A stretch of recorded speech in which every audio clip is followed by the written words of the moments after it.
ये हमारी सीरीज का दूसरा वीडियो है और ये है एक ऐसा टूल जिसके बिना ड्राइंग अधूरी है।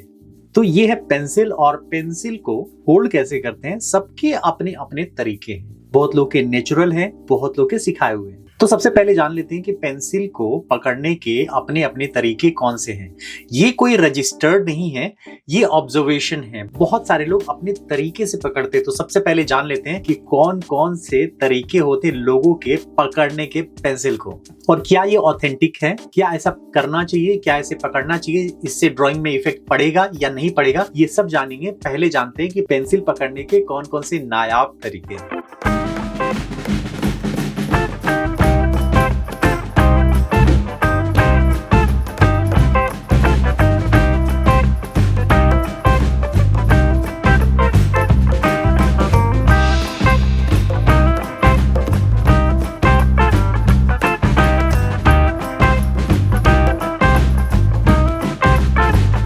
इतने सारे तरीके आप लोगों ने देख लिए कि किस तरीके से कुछ लोग इतने क्लोज से पकड़ते हैं, कुछ लोग इतनी दूर से पकड़ते हैं, कुछ लोग के पकड़ने का तरीका अलग है, कुछ लोग 2 फिंगर में भी पकड़ते हैं, और कुछ लोगों तो मैंने देखा है कि सारे फिंगर को जोड़ के बना लेते हैं। कुछ लोग कुछ इस तरीके से बनाते हैं, और यहाँ पे मैंने इस तरीके से भी देखा है कि इस तरीके से पकड़ना, उसको भी लोग यहाँ से पकड़ते हैं, फिर यहाँ से भी पकड़ते हैं। क्यों पकड़ते हैं वो सब आज मैं आपको बताने वाला हूँ। सबसे पहले तो जान लेते हैं कि कौन सा तरीका जो होता है ना वो गलत होता है, वो हमें नहीं करना चाहिए। लेकिन पेंसिल होल्ड करने के पहले मैं आपको बता दूं कि सबके अपने तरीके हैं, और आपके तरीके से ही हम लोग ड्राइंग बनाएंगे, क्योंकि ये सीरीज का मोटो भी यही है कि आपके जो तरीके हैं, आपका जो टेक्निक है, उससे ही हम आपकी ड्राइंग स्किल को बढ़ाएंगे।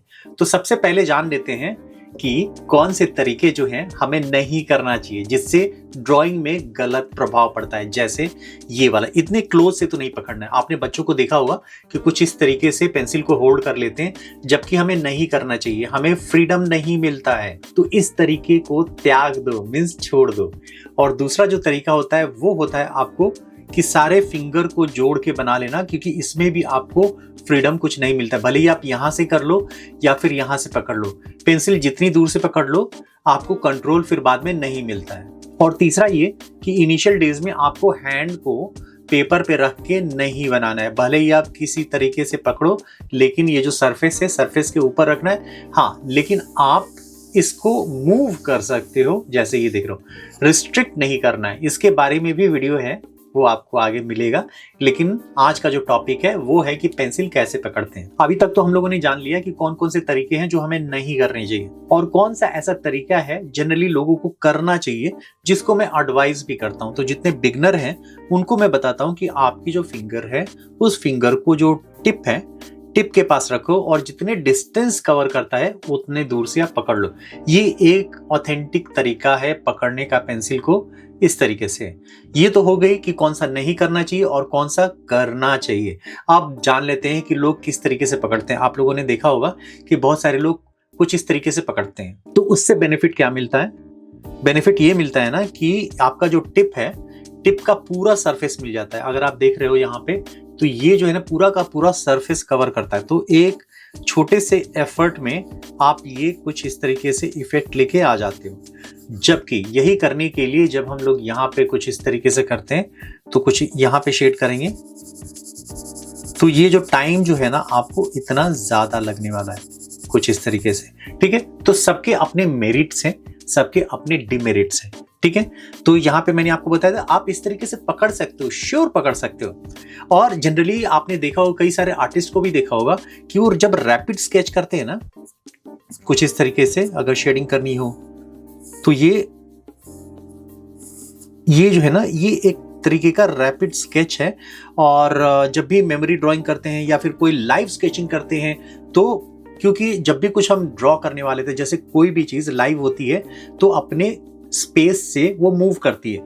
उसको मूव करने के पहले आपको उस अपनी मेमोरी में रख लेना है और उसको जल्दी से जल्दी ड्रॉ कर लेना है। तो इसके लिए, जैसे कि आपने लाइव स्केचिंग में देखा होगा कि जितने लोग होते हैं ना, वो ट्रैवल करते हैं, उसके पहले आपको उसका पूरा का पूरा एनाटॉमी ड्रॉ कर लेना है। तो कुछ इस तरीके से ये बेनिफिट देता है। हाँ, उसके बाद में आप चाहो तो इरेजर की हेल्प से इरेज करके उसमें एक फाइनल आउटलाइन जो है ना वो आप कर सकते हो। कुछ इस तरीके से आप चाहो तो कुछ इस तरीके से इसमें फाइनल आउटलाइन इस तरीके से आप कर सकते हो, जैसे मैंने आपको बताया ये।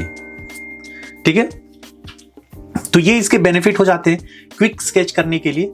और आपने एक और तरीका देखा होगा कि कुछ लोग पेंसिल को ना यहां से भी पकड़ते हैं और यहां से भी पकड़ते हैं। तो ये में हम जान लेते हैं कि जैसे आपने देखा होगा ना कि यहां से पकड़ते हैं, तो यहां से पकड़ते हैं यानी कि आपको सरफेस तो मिल जाता है, और यहां से ना आपको जो प्रेशर होता है ना बहुत ज्यादा मिलता है। तो प्रेशर होने की वजह से ये डार्क दिख रहा है, आपको पूरा डार्क दिख रहा है। ठीक है, अब मान लो इसको हाफ ऑफ द पेंसिल जो होता है ना वो पकड़ते हैं यहाँ पे, तो यहाँ पे जो है ना प्रेशर दे रहे हैं हम लोग, लेकिन ये थोड़ा लाइट है क्योंकि यहाँ से आप जब फिजिक्स का लॉ है तो यहाँ पे प्रेशर देंगे ना तो यहाँ तक उतना नहीं पहुंचेगा।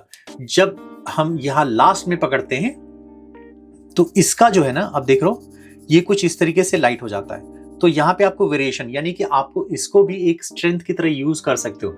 अगर एक ही पेंसिल से ड्राइंग कर रहे हो, अगर आपको लाइट शेड करना है तो आप कुछ यहाँ से इस तरीके से कर सकते हो। अगर आपको लाइट थोड़ी शेड करनी है तो यहाँ से पकड़ सकते हो, एकदम लाइट करनी है तो यहाँ पे कर सकते हो। जनरली देखा होगा आपने कि कुछ तो बड़े सरफेस में अगर आपको शेड करना है तो ये हम कुछ इस तरीके से एक लेयर बना रहे हो, पहला लेयर बना रहे हो जिसको आप ब्लेंड करने वाले हो, तो आप इस तरीके से जल्दी कर सकते हो। ये कुछ इस तरीके से अगर आप इस तरीके की ड्राइंग करते हो, इस तरीके से होल्ड करते हो तो आप कर सकते हो। इसमें भी आपको एक ब्लेंडिंग जो है ना इफेक्ट, स्मूथ इफेक्ट आपको यहाँ पे आ जाएगा।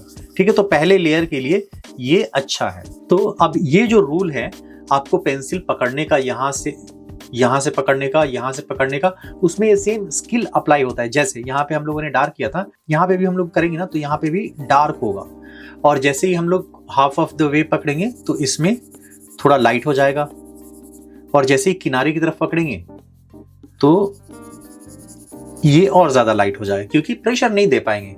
अब बहुत सारे लोग बोलेंगे कि हमारी पेंसिल तो बहुत छोटी है, इसमें कहाँ से पकड़ेंगे, कहाँ से प्रेशर होगा, कहाँ लाइट होगा। तो इसके लिए आपके लिए एक और चीज है यहाँ पे जिसको कहते हैं एक्सटेंडर। यहाँ पे क्या होता है ना कि आप इसको पुश करना है और ये बन गया आपका पूरा का पूरा पेंसिल। यहाँ से भी आप कर सकते हैं हाफ से, और यहाँ से भी कर सकते हो। तो ये जो पूरी फ्रीडम जो है आपको मिल चुकी है। तो अब आप समझ गए होंगे कि कुछ इस तरीके से पेंसिल पकड़ने का भी जो तरीका है वो आप कर सकते हो। बहुत सारे लोग यहाँ से भी पकड़ते हैं। नेचुरली अगर आप कर रहे हो, अगर अच्छा कर रहे हो, अच्छी ड्राइंग कर रहे हो, आउटपुट अच्छा आ रहा है, आपको कॉन्फिडेंस आ रहा है, तो आप होल्ड कर सकते हो, कुछ इस तरीके से भी कर सकते हो। लेकिन इनिशियल डेज में मैं सजेस्ट करता हूँ कि कुछ इस तरीके से करोगे तो ज्यादा अच्छा है। फिर बाद में अपनी टेक्निक डेवलप कर लेना। कई बार तो मैं खुद ही करता हूँ, मैं भी इसी तरीके से ड्रॉ करता हूँ। मैं जब ऐसे कुछ शेड वगैरह करना हो ना तो देख रहे हो कितनी जल्दी हो जाता है ये कुछ इस तरीके से। अब वही जब हम लोग करने जाते हैं तो इसका पॉइंट जो होता है ना बहुत पतला होता है यहाँ से, तो यहाँ पे टाइम ज्यादा लेता है। तो ड्राइंग जो करते हैं हम लोग उसमें आपका जो पेंसिल पकड़ने का जो तरीका है बहुत ज्यादा बैरियर नहीं होता है। अगर आप कॉन्फिडेंट हो अपने पेंसिल को होल्ड करने के तरीके में तो आप उसको कंटिन्यू कर सकते हो। इसके लिए ही पूरी सीरीज है। उस तरीके से भी हम लोग जाएंगे आपके तरीके से, जैसे कि इस तरीके से पकड़ने का, तो इसको भी हम लोग करके देखेंगे कि कहाँ पे इसको प्रॉब्लम हो रही है और कहाँ पे बेनिफिट हो रहा है। तो कुछ बेनिफिट्स और कुछ जो प्रॉब्लम है वो मैंने आपको बता दिया किस तरीके से। जैसे कि आप एक फाइन ट्यून, जब एक डिटेल है ना वो डिटेल आप लेके नहीं आ सकते। जैसे कि आपको बहुत ज्यादा प्रॉब्लम होगी अगर आप इसको आईलैशेस बनाने जाओगे या फिर आप डिटेल शेड करने जाओगे, कुछ टेक्सचर बनाने जाओगे, उसके लिए आपको ये करना ज्यादा जरूरी है, इस तरीके से होल्ड करना ज्यादा जरूरी है। तो इसमें आपको कंट्रोल ज्यादा मिलता है। इसके लिए मैं सजेस्ट करता हूँ कि इस तरीके से करो। हाँ, लेकिन आपका जो नेचुरल तरीका है उस तरीके से भी आप ड्रॉ कर सकते हो। तो ये कुछ एक तरीका था, मैंने आपको बताया कि किस तरीके से लोग ड्रॉ करते हैं, किस तरीके से पेंसिल पकड़ते हैं। अगर आप बिगनर हो, अगर आपको ये टेक्निक पसंद आता है तो इसको कंटिन्यू कर सकते हो, या फिर आपकी जो टेक्निक है उससे आप सीख सकते हो। क्योंकि इसके बाद तो हम लोग अभी वार्म अप टेक्निक सीखेंगे, किस तरीके से अपने हैंड को बैलेंस करना है, कितना प्रेशर देना है पेपर पे। ये सब जो है ना, ये होने के बाद फिर आपको पता चलेगा कि ये जो सीरीज है ना कितना लाइफ चेंजिंग सीरीज होने वाला है। क्योंकि इसमें आपके तरीके से ही होने वाला है, जिसमें आपको कम से कम टाइम में आप एक रियलिस्टिक ड्राइंग तक जा सकते हो। तो ये था हमारा आज का एपिसोड। होपफुली आप लोगों को पसंद आया होगा, आप लोगों में अवेयरनेस आया होगा। ये वीडियो अच्छी लगी हो तो शेयर जरूर कीजिएगा। इस वीडियो के लास्ट में आपको कुछ QR कोड्स आएंगे जिसमें आपको ड्राइंग कोर्सेज के भी हैं, व्हाट्सएप के भी हैं। तो हमारे साथ जुड़ना चाहते हो तो उसको स्कैन करके हमारे साथ जुड़ सकते हो। तो मिलते हैं अगले एपिसोड में, तब तक के लिए बाय। Take care.